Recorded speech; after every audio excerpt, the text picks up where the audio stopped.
We'll get started in just a moment.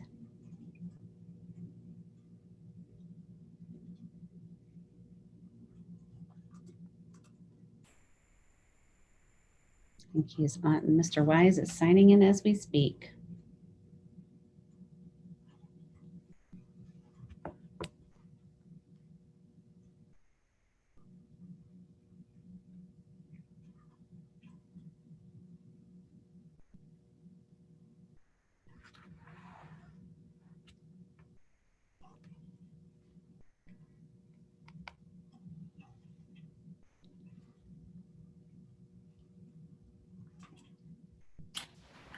Amanda, just to give you a little heads up, it's saying our video is restricted. It's not letting us do our video, but it should let us still do our audio on YouTube. But for some reason, it's giving us a restriction today, just FYI. Okay. Thank you for that.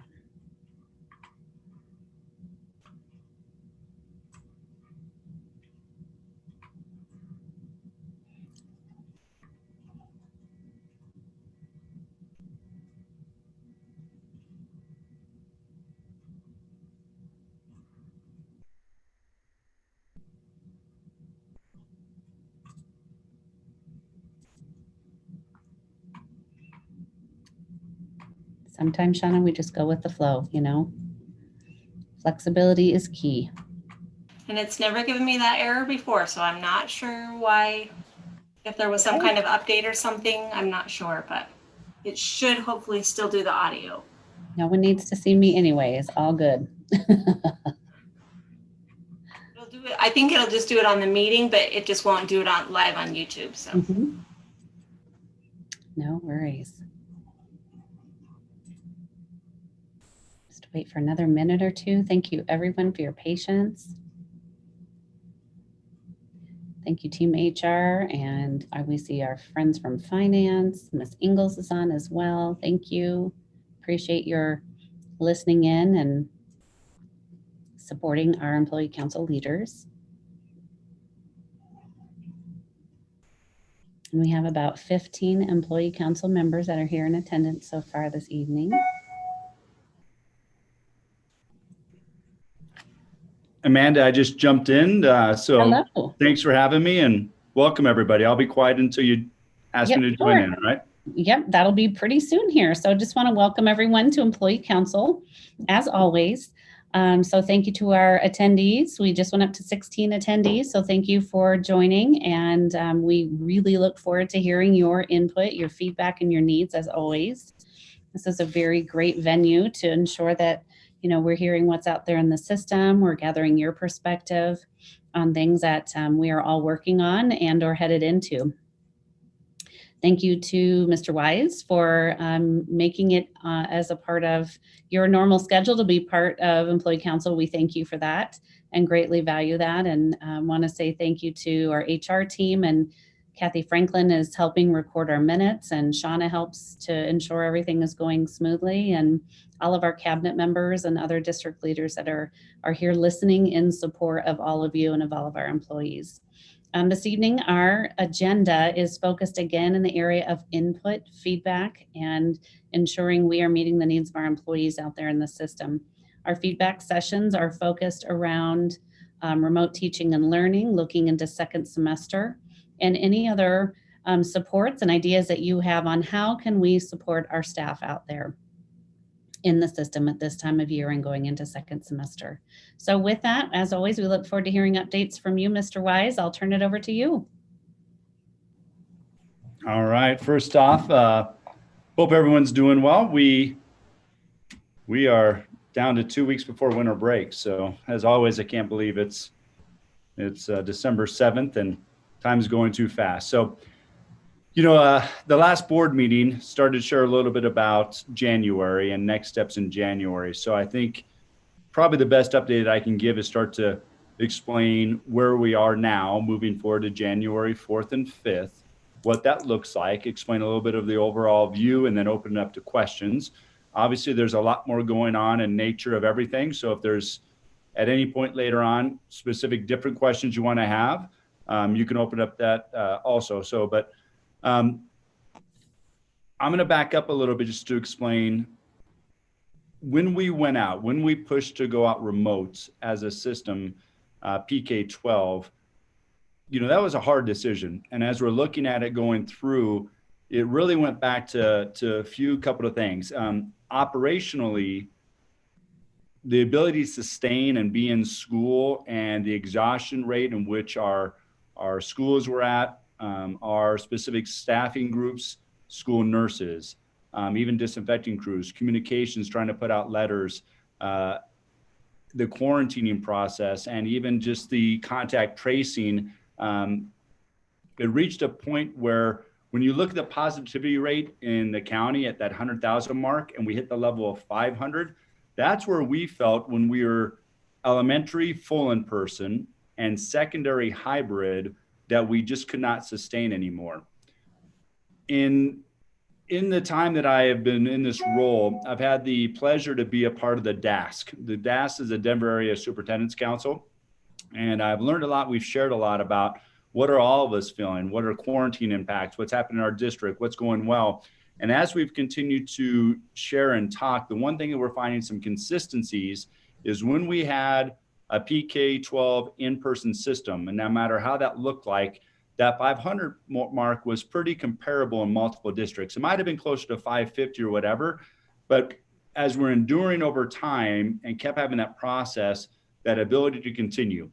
That also has to deal with number of subs. So total number of subs in our district and filled substitute positions. And when we got down at one point to close to about 70% of positivity fill rates, that's just too many open spots. And what that means in each of our schools, we have teachers covering other classes, administrators, counselors, mental health, all kinds of people covering classes that it was just a tipping point where we could no longer continue to do that. So we pushed out for operational reasons.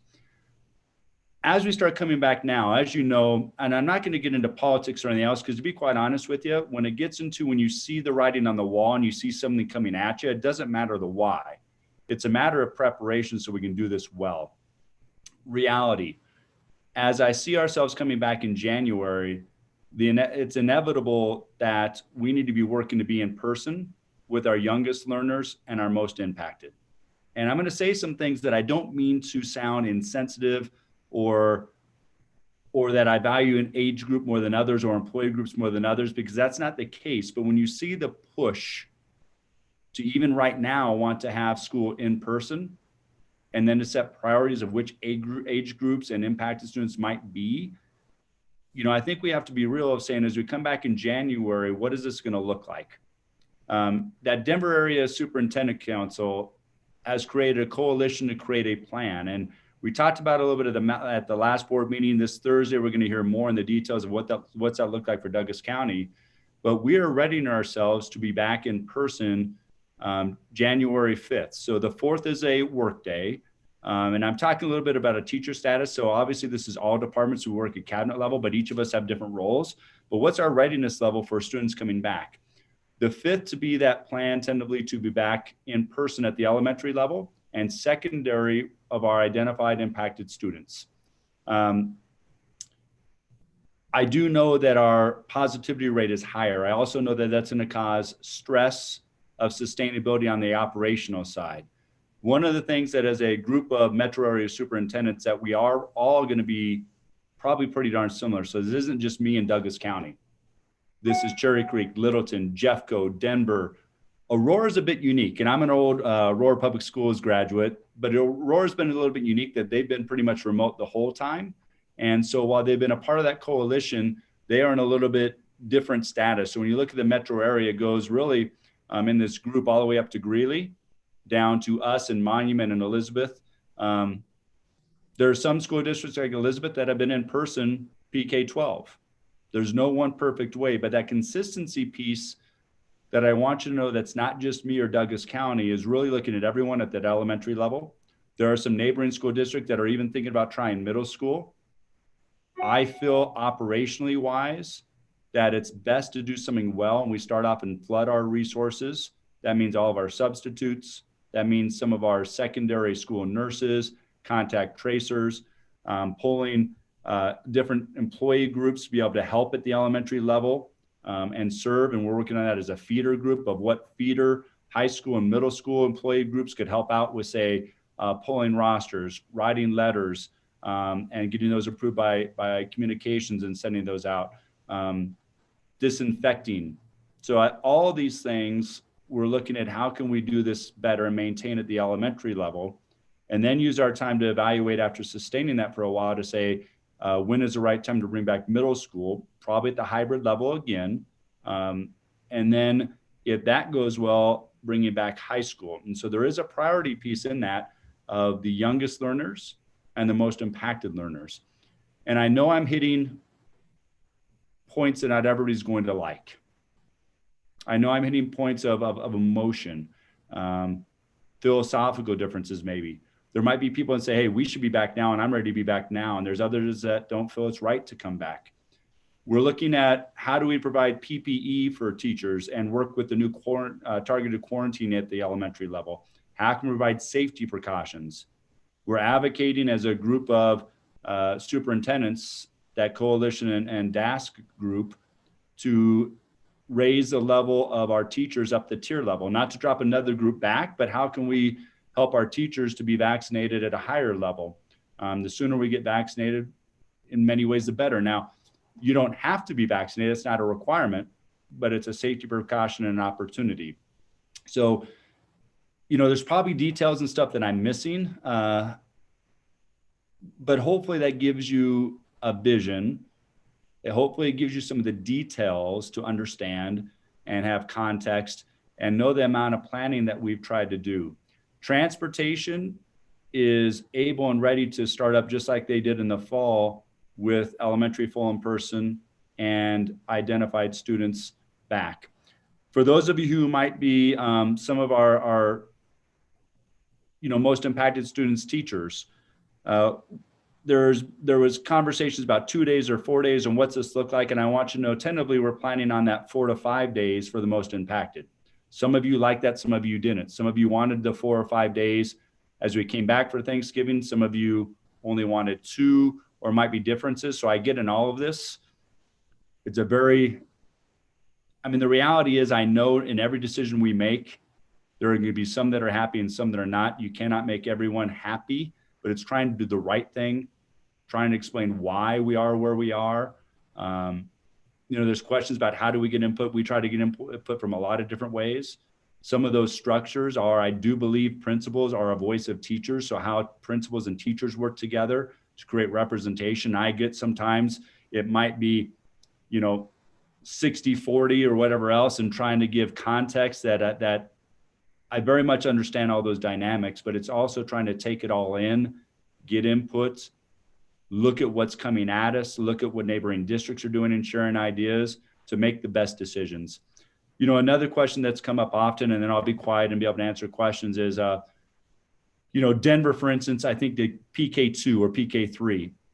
And in this coalition of superintendents in the DASC group, Denver, amongst others that did that, said they would not recommend doing that again. In fact, while it might have looked good on paper, it did not work well, and they wouldn't recommend it. They would say, if we're going to be back, you need to be back full elementary. As you look at some of the things that are going to start coming out in the planning, because all of us are working on similar timelines, because if we're going to do it and we're similar, it makes sense to be on similar timelines. This week and into next week, you're going to start to see a lot more of this detail coming out. So through board meetings, board voting, media communications, you're going to see a lot of these similarities. But in some districts, it might say PK5. We happen to be PK5 and 6. So our language is going to be PK elementary, because elementary means either through 5th grade or 6th grade. And then also our most impacted students. We're also working with alternative schools about being in person, more of a hybrid, because those alternative schools are secondary, high school. And then also our special needs schools, and developing those plans. So again, I have my notes of what I want to try to get across. I could probably speak for the whole hour just on all this detail, but I hope this gives a bit of where are we going to be? Why are we there? What's impacting this? Where are others? To give you enough context. And I also think, depending on employee groups, we have We have transportation helping nutrition services in making lunches. We have employee groups sharing and doing different roles and responsibilities. We're looking at cross-training and using all of our employee groups most effectively.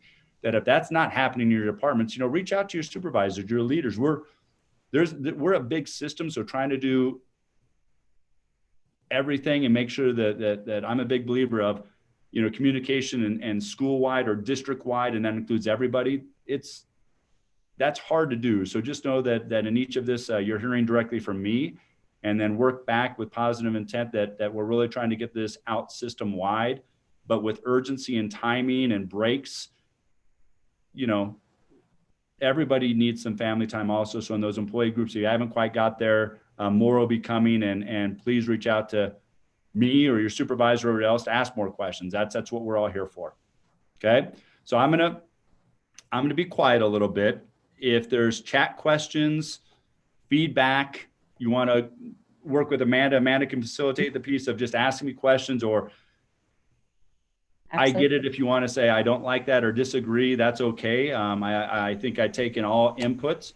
The last thing I'm going to say before I'm quiet is,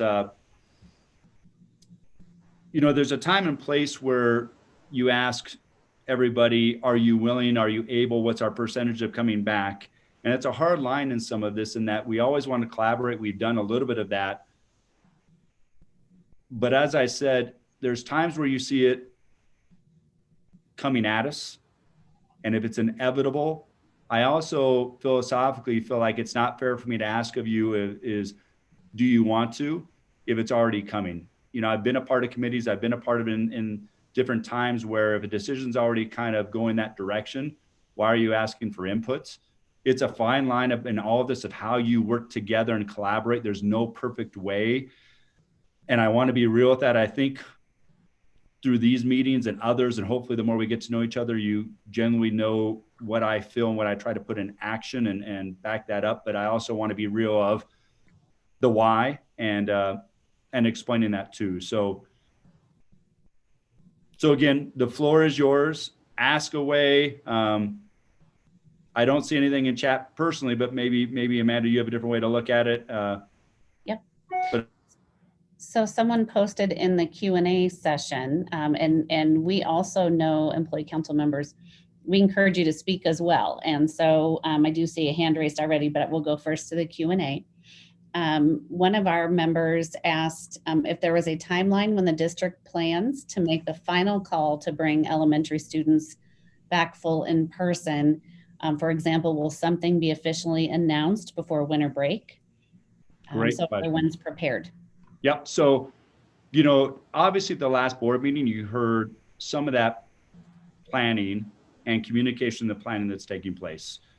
Going into Thursday night's board meeting, I will be sharing, and we will be sharing this and probably a little bit more with the board, and be rolling out our plan and support with the board, and asking for their input and vote to support the coalition and our work moving forward. So technically, for all planning purposes, Thursday night, and then communication coming out after Thursday night. So that'd be Friday and into the following week is when all of that will be technically official and moving out in communication process. And anytime you have communication, you set series of events, and working with other school districts, trying to coordinate together of what is our consistent timing, because as you get out in front of one, as you know, all the other school districts react off of it. So that domino effect. So trying to be conscious of our own people in school district and also be conscious of others. But this is our work with other superintendents and our work to make it our plan to roll that out with the detail. Thank you for that. Yep. Denise, let me find you here. We have a couple of people that want to speak. Wonderful. Denise, can you hear us, or can we hear you? I can. Can you hear me? Yep, we can. Hi. Okay, wonderful. Corey, thank you so much for laying all that out, and I appreciate the position that you are in. And I guess the question I have is, it looks like you want to roll it out with elementary, reevaluate with middle school, and then into high school. Do you have a particular time frame in terms of, do you want to reevaluate every couple of weeks? What does that roll out? And I know it's really hard to understand, to lay it out specifically, but there are a lot of, I know, high school teachers who are, and I'm sure middle school as well, in terms of how to plan and how Yeah. to kind of move forward with this. So if we know that it's going to happen every couple weeks, the reevaluation, it gives us at least an idea of maybe the time frame in which these kids come back. So anyway, what's your plan on that reevaluation? Yeah, great question. In fact, same question principals asked, and same question I expect in the town hall, board meeting, and everything else. So reality, I want you all to hear this loud and clear. And I said it, I repeated this probably 5 times with each of the principal groups. About the time I lay out details of a plan, it can be recommunicated as if the decision's already made. In my opinion, anytime you lay out a plan, you create flexibility of options for minor adjustments and tweaks.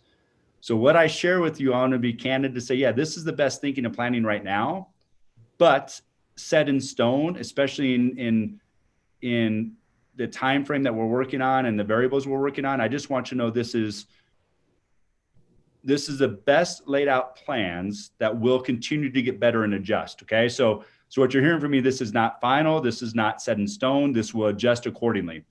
Technically, we can evaluate high school, middle school together. I truly believe that if we come back PK-12, our sustainability has to be there, okay? We saw our tipping points where we had to tap out that we just couldn't do it anymore.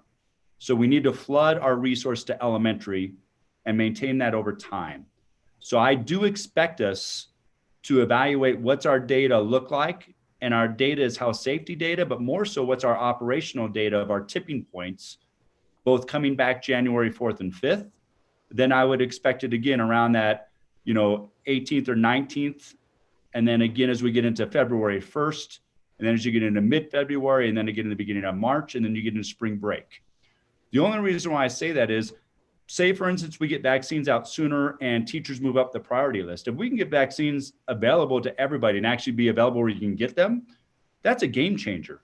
But because we can't control that, to set hard timelines is not fair. It's too far out, but you need to be ready for everything. We are planning to be ready for everything. But as I'm going to share with the board, I'm going to share with you right now. As we start to have elementary back, we're pulling resources. We're going to be monitoring, are we able to sustain that? Of course, we're going to have to push out individual classes at times. We're probably going to have to push out individual schools. But what's our tipping point of our operational ability to maintain school and keep that going? As we have those and we look at our health data and we look at our numbers, then we'll start looking at, in my opinion, bringing the middle school back because they're our second youngest learners. Remember, we still have our most impacted. We're having our most impacted for more days, and that means 4 to 5 days, whether you agree with that or not. And we look at bringing back the middle school and sustaining that over time. If things are looking good and we're doing better and we feel like, hey, we got this, we could always look at building secondary back at the same time. But I'm a big believer in building success. Success builds off of success, and you phase it in. So getting the best input from other superintendents, getting the best input from our system, I think that phased-in approach is where I am leaning. But again, we'll adjust accordingly. And a lot of this is going to be, where are our middle schools at this point? Where are our high schools at this point? What do we feel our readiness level is? If we shift resources and bring in middle school and we're ready to tier up a little bit more, can we continue to do that? So we have 70 plus, almost 80 new substitute teachers in the process. So thanks to our parents for getting in the process. HR is continuing to get them ready. We've adjusted how we will communicate and build communications, and that's using a feeder level approach of using some of our classified and other employees to be able to pull rosters, send letters, create letters, and then get it approved, and then also send out letters in communication. So it's not just on really 4 people on the communications department, it's shared. And we're also hiring a few more people to build that up in communications. And then obviously we're working to hire even specialty groups like school nurses. So So Denise, I gave a long answer again. I repeated some things, but you're going to hear me. I'm a big believer of repeat the most important thing several times, so it makes clarity of why we would phase that up. And in my opinion, as we look at true calendar side, I hope I gave that detail of when we'll evaluate.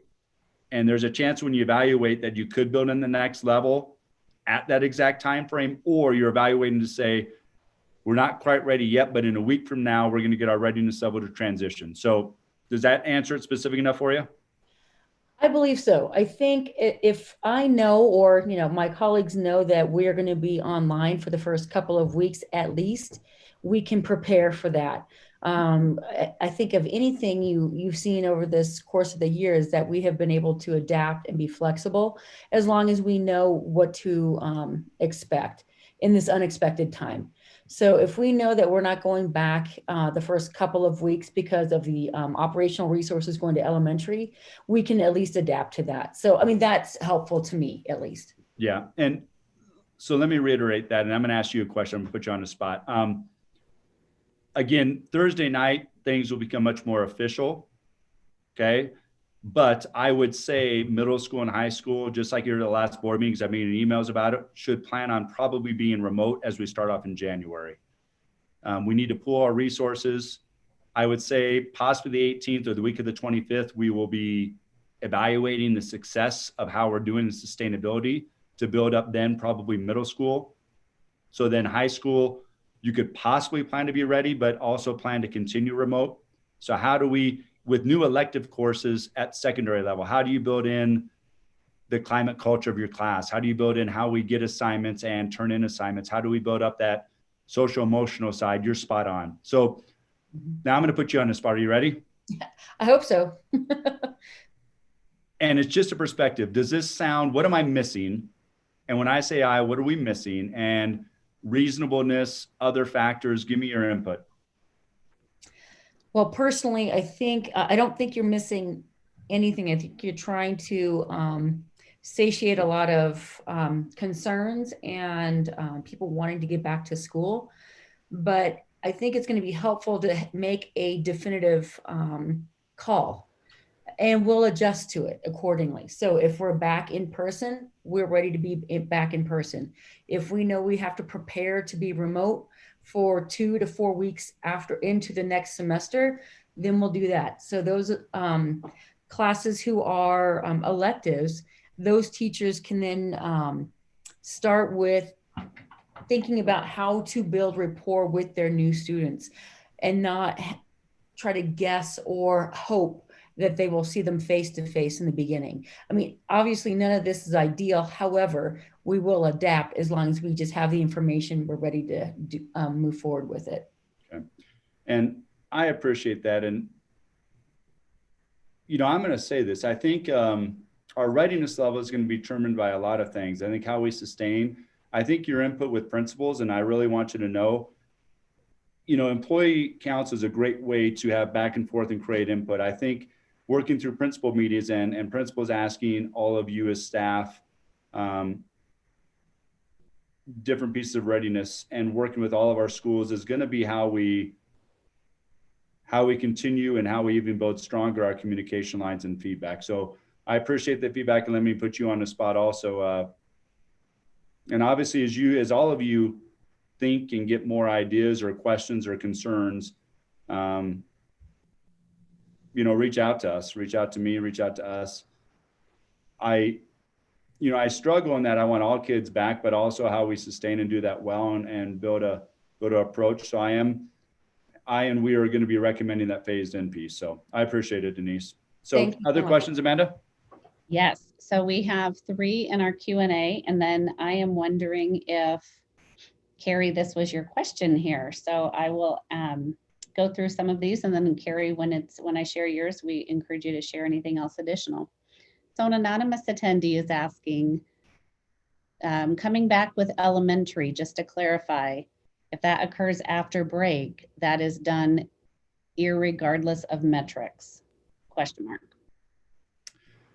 Irregardless is probably not a word I would use. Okay, so I think everything is brought in and factored in, but I also believe So two things. When our kids are in our schools, that transmission back and forth has been shown to be very little. However, I also will be the first to say, when it brings in your school, it creates that process. But we want to provide that safe piece. So here, metrics we know are going to be a little bit higher. There's talk about why not wait till mid-January, later January. I'm not convinced that metrics are going to change that much, because as we see that piece of it going up, it's going to be that roller coaster slide. So how do we help the most impacted kids be in school? So in some ways, what I would say to you is I do feel myself, and I feel it's the right thing. And also when you look at what's coming at us, that we are going to be back in person at the elementary level. And we're going to ask to say, what do we need to do that well? So we're working on, and I want you to know this, we're working on PPE. So all of you should be getting a question of the TN95 masks, the shields, to provide that for teachers to be able to wear. There's question marks of other districts of making that mandatory. I'm not so sure that mandatory is always the right way to make it available and have that choice. I go back and forth on that, a little bit of me. So even that input to me of, do I make it mandatory? Do I not? Because I'm not so sure there's always a perfect decision for each of those. But to answer your question, when we even look at metrics, I do believe sustainability and also safety wise, it's a right decision. I do believe it's going to be a consistent decision because it's needed right now. And I know that doesn't make everybody happy, but I believe it's the right thing to do. And I know there's a lot of opinions out there of more levels, not doing or waiting longer. I get that. Okay. Thank you very much. So Glenn Kirby, thanks, Glenn. Happy to see you on the call. Glenn is asking if employees, just in general, when a vaccine comes out, if they will be able to opt out of getting that if provided. Yeah, there's always processes in which to choose to opt out. So yes, I don't see anything being required. I just don't see that. So even in that opportunity, each of us and each of you would have that opinion to say, where do I feel most comfortable and safe? So I don't see it as far as being a required piece from the state. And I don't, speaking as a district level, that's not within our proposal. Now, I do feel personally, as that vaccine comes out and accessible to all of us, that's truly when we start to say school is going to be back on. Now, accessible and being able to get it. And I want you to know all the vaccines are a 2-shot process. Okay, so this is probably a little bit that I should have talked about in a little more detail in the beginning, but there's so much that you could cover. Remember, if you choose to get a vaccine, you get a vaccine, you get one and you're at a certain level of protection, which we're still working with Tri-County and CDPHE to say what vaccines are we getting and what level. And then a second one increases that further. So we do understand it's even a process as you get vaccinated, that it's going to take some time to get it, and then some time for it to get 2 shots and know all the protection levels, just in that detail. Thank you. Carrie, so Carrie Dazio asked, this is either for you or I, and I'm happy to answer this, but always want to give you first opportunity to share. So there have been staff members or teachers, for example, who have contracted COVID and they have had their time off. I'm guessing this is covered through FFCRA, and wondering about what that funding availability looks like coming into second semester. I'm happy to answer that if you'd like. Because you'll probably have better detail, why don't you start with that? Then Okay. I can also listen and see what I've got here. Perfect. So Carrie, thank you for that. Yes, the Families First Coronavirus Act funding from the federal government, that ends on 12/31, unless there were to be a declaration to extend that past then. Paired with that, starting in January 1, we do have, there is something called public health emergency leave in accordance with a new act, a new law called the Healthy Family Workplace Act. And that has a similar theme to it of employees may have the right for up to 80 hours of leave when there is a public health emergency declared. We are working to clearly define that for employees. But the general basis is it could be a combination of the employee's leave in combination with public health emergency leave for up to 80 hours. We're so grateful for the partnership of our legal department, who is helping us to define this in as easy of an understandable way as possible, because they're extrapolating the various laws out there. So we're grateful that they're going to help us put it in employee-friendly format, and we will be communicating this out. We're preparing this as we speak. You may always at any time utilize your leave time as well. Know that between now and December 31, if employees, due to various reasons under COVID-19, need to take time off, whether that's related to a vulnerable family member who's ill, or someone having symptoms in their home that is causing they as the employee that need to quarantine or more, we encourage you to utilize that FFCRA leave first before exhausting any of your own leave. So I'll just put it at that simplicity for now. Mr. Wise, did you want to share any additional information? Okay. Carrie, did that answer your question? You're welcome to. I know you were raising your hand so patiently a moment ago. Oh, I see a hand raised. Carrie, are you there? Hi, Amanda. Can you hear me? Yes. Hi. Great to hear your voice. Hi, thanks. Yeah, that answers the question. I was just curious because I know I had heard through the grapevine somewhere that something was changing at the end of December.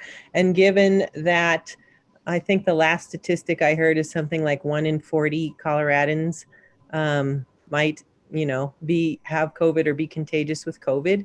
I just am wondering what the future holds, and just wanted to have that answer for teachers if they ask, and just kind of keep it in my back pocket. So yes, thanks for the answer. Thank you. And please also know that our employee resources webpage, thanks to our communications department, is still available for employees to find this information. We're also updating all of this information now. It's also listed on our benefits website, and it's also on the main page of our HR site. So we'll continue to update all this information as it is continually evolving, and continue to refer to this information in employee communications that we started sending out this past fall to current. So know that we'll continue to educate our system. We have another question. We know, so thank you so much, Kim. Can't wait to hear your voice in a minute as well. And we know that the vaccine is still early on, but are there symptoms associated with getting the vaccine? And if so, do they mirror COVID symptoms in any way? This is because the health form in our current process, the symptom tracker, requires adults or students to stay home for a period of time. Is there any thinking on behalf of the district level about this? Do we need to change the form? Should we expect basically side effects or things like that to mimic symptoms requiring employees or students to stay home? I know we have Nancy on the call as well. Nancy Ingalls, thank you so much. Mr. Wise, I'll leave it up to either of you to share. I see Nancy right here on screen. Hi, Nancy. Hi there. Hi, everybody. Mr. Wise, I don't know if you want to start or if you'd like me to. I'm happy to. Yep, go for it, and then I'll jump in. Absolutely. Wonderful. So we don't know quite yet enough about the vaccine to be certain as to what percentage of people experience side effects and what those are like. All of your questions are very good questions, and we absolutely would update our symptom tracker form for staff to acknowledge those people who may have symptoms from the vaccine. My belief, my understanding is that it would not be because they are infectious, but if people are truly sick, we need to make sure that they have an opportunity to not be at work and take care of themselves as well. So those are all great things that we will do as we get closer to having the vaccine be a reality for our staff. And to echo that, in meeting with Tri-County Health and Dr. Douglas is going to be a part of one of our town halls. He's also going to be at our Thursday board meeting. some of the things we've heard from them is, this is all new with the vaccines. What they're seeing with the trials and also what they're hearing is recommendations. There might be some minor symptoms. There might be some other things that people are feeling. They don't think it's going to have a huge impact, but it could be a little bit how your own body responds to that. So I think on those things, I think we're hearing what they're sharing with us, but I think it could be a little bit, independently impacted. So, we'll adjust with each of those. And as we all get to know more in this process, we'll adapt and respond. So, echo what Nancy said. And it's not just from her. We're in meetings with members of Tri-County as a coalition and DASC group. The coalition's had all of our health agencies. So Jefferson County, and you have Tri-County, and you have the different ones working through to help in what's most important, to help on safety mitigation, to give input. So it's been a partnership, not just as superintendents, but also with health agencies and everyone else too in that process. So great question. Thank you both. Carrie, did that, anything else from that, Carrie? Or Kim? Okay, any other questions relative to this or even feedback? So as we are preparing for second semester and based on the information that Mr. Wise has shared as to what that's going to look like, at least a snapshot of today for after winter break, are there any additional supports that any staff members would need or any suggestions that our employee council members have for employee groups, various positions, or various circumstances that you want us to be aware of that we can continue to look into in order for our employees to feel valued and supported during this unique time? We are really welcoming any suggestions that are needed for employees at this time. So I am hoping to see questions and hands raised so we can hear of the great ideas you have, how we can support staff.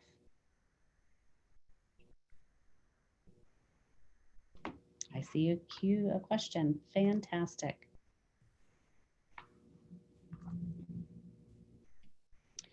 So this is a quick question in relation to Canvas and IC. The question on when will Canvas sync with IC? So Denise, I know enough to be scary, but I do believe that Canvas and IC can already sync with the gradebooks. There's a couple of clicks that your CRT and our district IT should be able to help each school and each individual with. But for what it's worth, I believe it's happening in other schools or even maybe with other teachers and grade books. But I want to say there's a system click and then an individual teacher click to be able to do that. So I'd say reach out to your CRT, reach out to Nikki at your school, your principal, and we can work back with that to help. Wonderful, thank you. Just feedback that Denise's school has been having issues, so they disabled it, and sounds like there's a resolution coming. Yeah, in the very beginning, there was issues at different schools, but I'm pretty sure that's all been rectified. And I don't want to say it's exact live, but I think it's working pretty well in other places. And again, that's the latest and greatest that I've heard. And we'll try to get that impact to you. And so I'll try to see if we can't get some support over to you. Perfect. Thank you. Vera, I know you typed this in and I see Chris typing in the Q&A. You're welcome to raise your hand. I actually selfishly would love to hear your voice. If not, I'd be more than happy to ask that question for you. So up right now is Vera. So Vera, did you want to actually ask the question? I see your hand raised. Awesome. Vera, are you there? Yes, can you hear me? Hi, yes, great to hear your voice. So I know that we have for our SOAR students at high school and our SSN that they're allowed to attend school several more days a week than the general education. And I know I've heard from parents, and as a teacher, I would prefer to see my mild moderate students daily instead of every other day. Is that a possibility? So great question. In fact, Nancy, I don't know if you want to start on taking that, but we actually had some of those conversations with principals this past week. Do you want me to start, Nancy, or do you want to? Sure, I'll let you go ahead and start. Okay. So as we come back, obviously the fact that with our most impacted, we are looking at increasing the amount of time at school and meeting some of those needs. We also are looking at how do we serve more of our at-risk, okay? So a couple of things that fall into that. For these 2 days that we're doing right now, we've added transportation that are picking up all of our identified students. When we come back in January, it's going to be the routes that those students who qualified for transportation will still have that.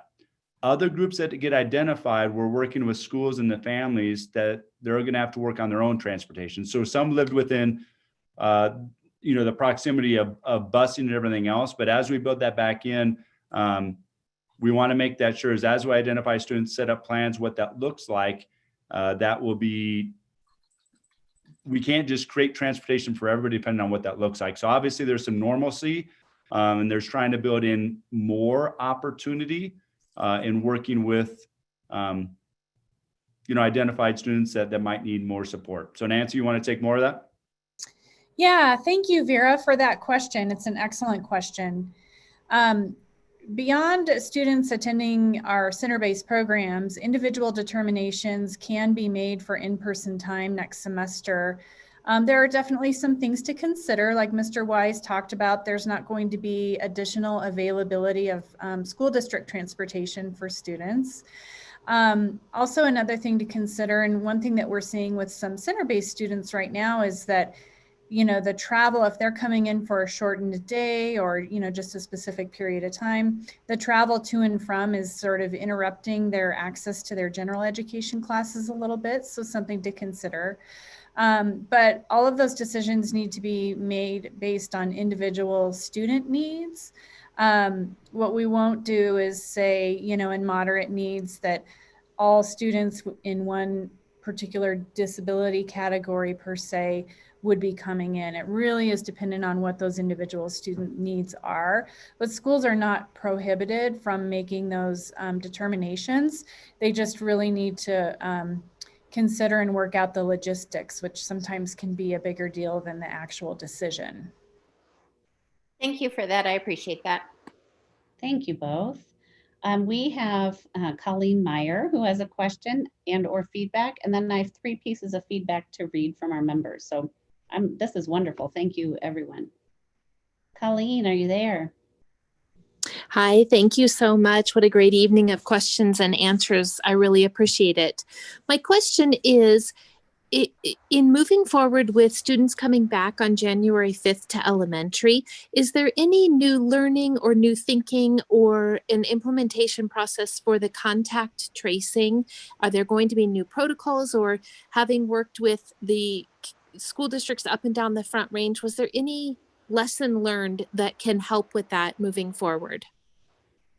Yeah, again, a lot of great collaborative work happening. I'm going to let Nancy start with it, and I'll jump in also because there have been changes, and there's been changes to add in more targeted quarantining and contact tracing work.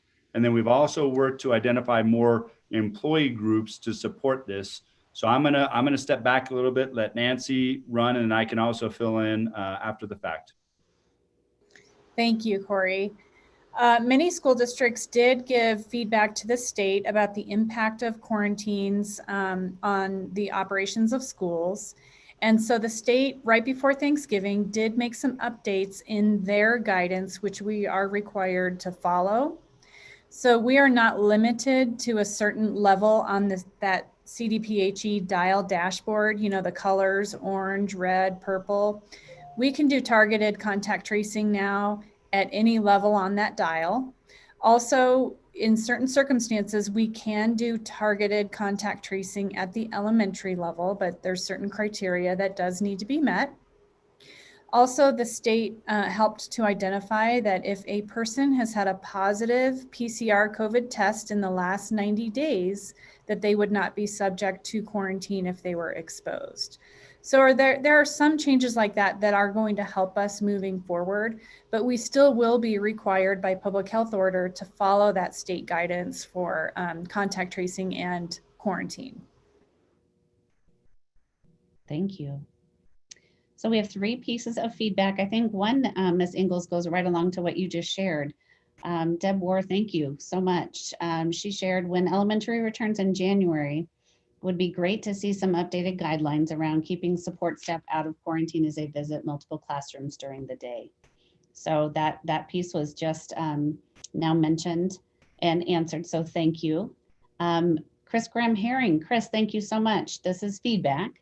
So this is in regards to the furlough days, saying that making the furlough day the last day of the quarter has a potential to put undue pressure on teachers trying to get grades finalized into IC. So thank you for that bit of feedback. And I am sure that as a district, we will work with school leaders to provide supports in other ways. Mr. Wise, did you want to share anything about that? Yeah, Chris, this is one that we've heard a bit on. I think there's one, work with your school and see what you can do. When we identified furlough days, sometimes the thinking that the impact and understanding the impact at each level and in each classroom, but there might be a little flexibility. The hard part is, as teachers, a furlough day that's not impactful is tough to find. So we understand that if you can adjust some of how you've done your grades, I know that's not the ideal answer, but coming into this, I've heard that question several times, and trying to find a little bit of flexibility and also asking for maybe some adjustments is a bit of the best answer I can give, but definitely we're aware, and I appreciate that feedback.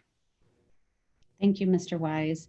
And I know a theme that came up last month was the helpful think of time. So we are trying to be very mindful as changes come and shifts occur around that piece of time. So thank you for that. Another piece of feedback from Deb War, huge shout out to transportation. They really helped transport students, delivering food to buildings, and supported the building engineers all during this beginning of the school year time. So thank you so much. I agree. Huge shout out to the transportation staff, and really to all staff out there. It was a roll your sleeves up and support in any way possible to meet the needs of kids in schools. And the transportation, there's several transportation employee groups that are also helping to package and get the food ready with nutrition services. So when we look at the number of ways in which we're trying to use our employee groups, cross-train, change roles, they've done a nice job doing that. So transportation's really, really done a great job. And I also say, coming back, if you don't know this, but the feeder conversations that have started happening will continue this week to pool the resources. It's neat to see the willingness to jump in and support others. So I value that also. Good shout out. Thank you. Jen Piper. Jen, did you want to ask your question? I love hearing everybody's voices. You're welcome to. We have the blood. There she goes. Thank you. Jen, are you there? I'm here. So I was just wondering, with the CDC announcing some updated quarantine guidelines to potentially shorten the times with, again, meeting certain conditions, I believe the state has not yet changed their guidance, and therefore the district has not changed theirs. Is there any info on if the state is looking to do that to potentially allow our district to shorten our quarantine times and get employees back to work? Yes. I mean, I'll let Nancy get into the details, but shorten it from 14 to 10.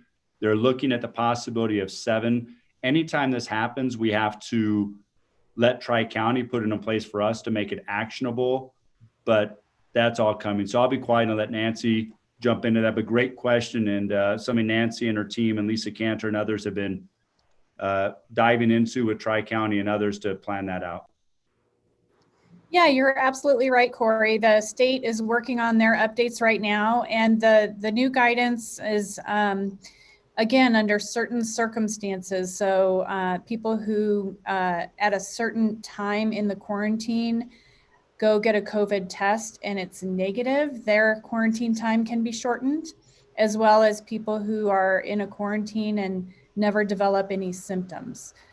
So it may not be that quarantines are shortened 100% across the board, but in those circumstances. And I know that the state is working because every school district wants to update their guidance just like we do. So it should be relatively soon. Thank you. What other Amanda, can I questions? give one more update? Sure. Hey, Sure. Denise, I did get to confirm that, yes, Canvas and IC, Gradebook and Sync. So Mark Blair is actually going to have someone reach out to Nikki and your CRT, and even if they need to with you, to make sure that they can support that and see the right timing of it. But just so you know, I was actually accurate. Got lucky on that one, and they're going to reach out to see if they can help and when's the right time to help on it for that. Okay. How about that service? That's awesome. Thank you. What other questions? What other bits of feedback, suggestions for support for employees, whether you're a teacher, a school leader, in our finance department, in our maintenance department, in our transportation department? I'm looking at all of our various roles. How can we support you? What creative ideas, what suggestions do you have? Or what other topics are coming up that you want us to be aware of? We really value this group and want to know if there's anything out there that you want us to be leaning in a little bit more to and or responding to. Our next meeting is January 11th, so that's a bit of time between now and then. So we encourage you to share. I'll pause a minute.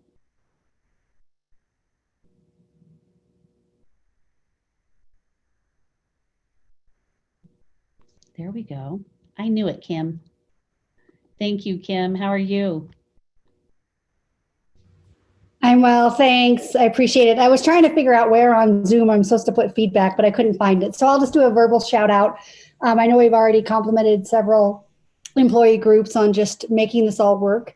I also wanted to give a huge shout out to our CIPG department, who's I think technically 3 people since most of their folks are teaching online. But just they are doing so much work to keep our schools running, providing us with curriculum information and new ideas, especially at the elementary level. Being that sounding board, I recently told them in a meeting that we had that they are basically the PLS for PLS.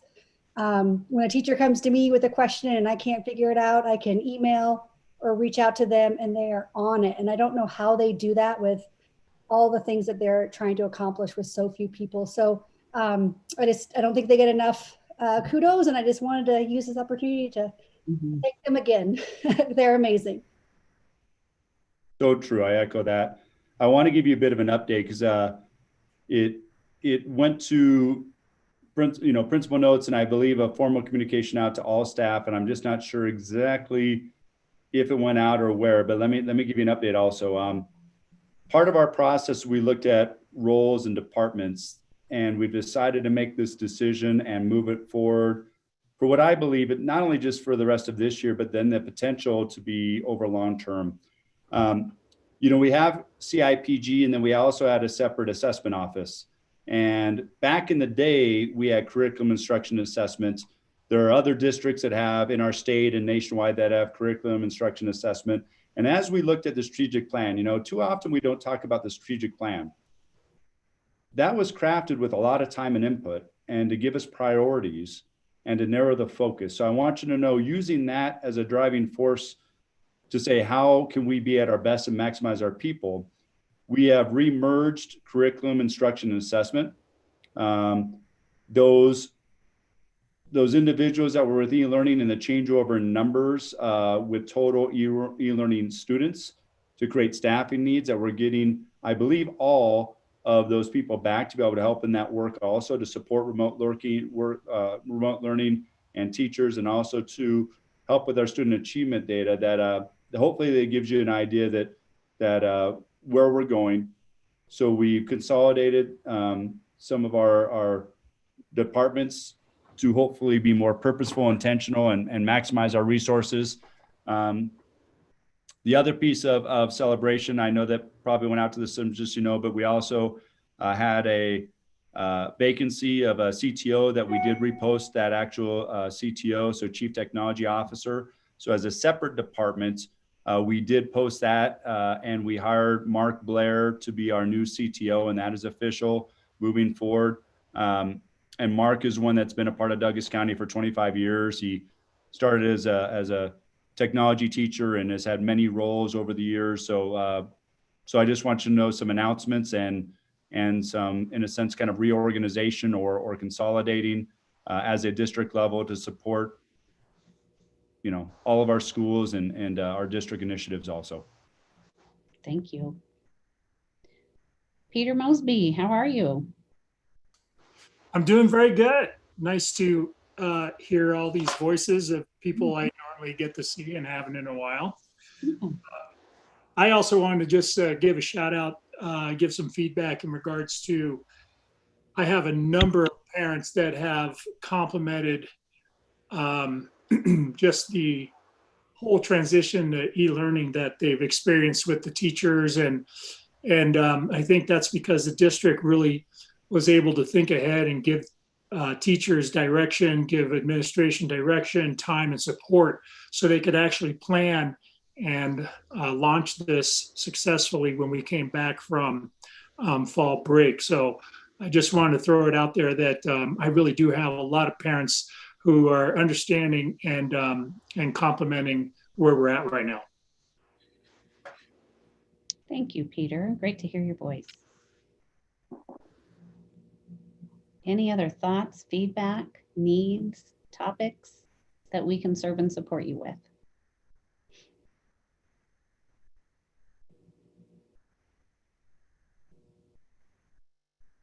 Okay, I don't see any other questions or hands raised. I do want to share from an HR standpoint, do not forget, I know I mention this every meeting, but it's so important. Do not forget to take care of yourselves and your families during this time of year and always.